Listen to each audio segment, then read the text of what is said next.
I really wanted to talk to you about my rules of success and about visualizing your dreams, because it is so important to know exactly what you want to accomplish and what you want to do.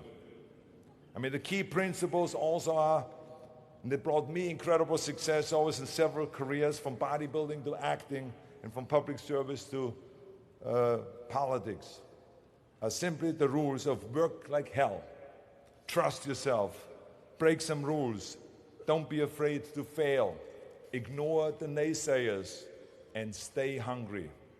Let me tell you, I've made a fortune in several careers, and I've been very successful in several careers by ignoring the naysayers and believing in myself.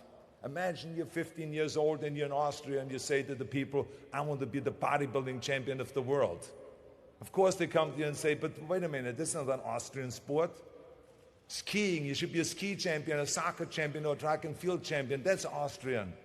But bodybuilding, that's an American sport.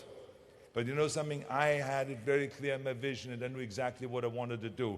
I wanted to be a bodybuilding champion. And I started training 1 hour a day, 2 hours a day, 3 hours a day. By the time I was in military service, with the age of 18, I trained 4 or 5 hours a day. And I became the youngest Mr. Universe ever. The youngest world championship at the age of 20. So much for it can't be done. And right after that, because like I said, you have to be hungry, I went after my next goal, which was to come to America. My whole life I wanted to come to America. I came over here with empty pockets, but full of dreams, full of desire.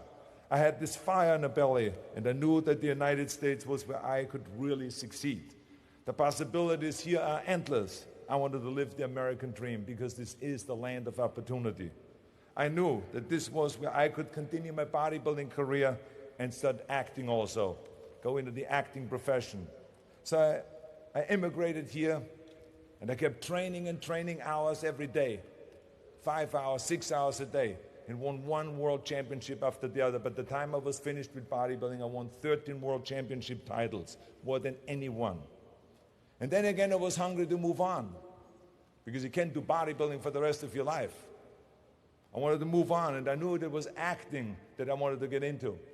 But again, I faced the same obstacles where people said it can't be done. When I talked to agents, and they said to me, you cannot become just an actor and walk into movies. I say, I just don't want to become an actor. I want to be a leading man. They say, well, forget about that, and they laughed. I mean, with your accent, no one has become a leading man with your accent. And with your body, look at all those bumps sticking out. This overdeveloped body they were in 20 years ago when they did Hercules movies, but now it's Dustin Hoffman, it's Al Pacino, it's Woody Allen. Those are the new sex symbols. Don't you understand it? Look at you. Forget it. It will never happen. And with your name, Schwarzenegger, or whatever your name is, I can see that already up there on the billboard. That isn't going to sell any tickets. But you know something? I didn't listen to them. I started working very hard, just like in bodybuilding, 5, 6 hours a day. I went to acting classes, speech classes, dialogue classes, accent removal classes. Everything that you can think of, I did. And slowly, everything started happening. All of those liabilities that they talked about started turning into assets. When I did Conan the Barbarian, the director came to me and he said, if we wouldn't have you, we would have had to build one. And on Terminator, the director said, I couldn't imagine to have anyone play Terminator that wouldn't have an accent and that wouldn't have your body. I cannot imagine the line, I'll be back, with a normal American accent. It works so perfectly that you have this German accent. So all of those things that they said are liabilities became an asset. As moment went on, it grew and grew, and I went from one movie to the next, started making more and more money, and then I ended up being the highest paid actor with $30 million on Terminator 3. That just shows you again so much for it can't be done. This is why I try to tell you, anything and everything can be done if you can visualize it and if you believe in yourself. It was the same thing again when I ran for governor. You can imagine when I went on the Tonight Show and I announced that I'm going to run for governor of the great state of California. People came to me afterwards and said, you're crazy. You don't announce something like this on the Tonight Show. You have an official press conference at the state capitol. Plus, You don't start with governorship, you start first with mayor or with state senator.